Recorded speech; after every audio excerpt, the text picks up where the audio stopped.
சில பாடகருடைய பாடல்கள் மட்டும்தான் நம்ம மனசில் பசுமரத்தாணி போல நிலைச்சி நிற்கும். அப்படி காலத்தாலும் நம் மனசிலிருந்து நீக்க முடியாத பாடல்களை பாடிய பாடகி உமாரமணன் அவர்களை பற்றி தான் இந்த பதிவில் பார்க்க போகிறோம். எத்தனை முறை இந்த பாடலை கேட்டாலும் நம்ம மனசு அடையும் மகிழ்ச்சிக்கு எல்லையே இருக்காது.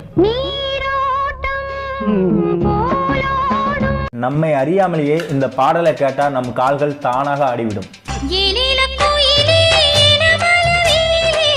கவலைகள்லாம் மறந்து இரவில் நிம்மதியாக தூங்கிறதுக்கு one of the best medicine இந்த சாங்.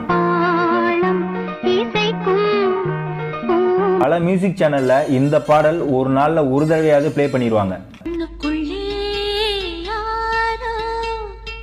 தமிழ் சினிமாவிலே டாப் மெலடிஸ்ல இந்த பாடல் கண்டிப்பா இருக்கும். ஆனந்த ராகம் அதிசய குரல் உமாரமணின் குரலில் உங்களுக்கு பிடித்த பாடலை கமெண்ட்ல பதிவிடுங்க.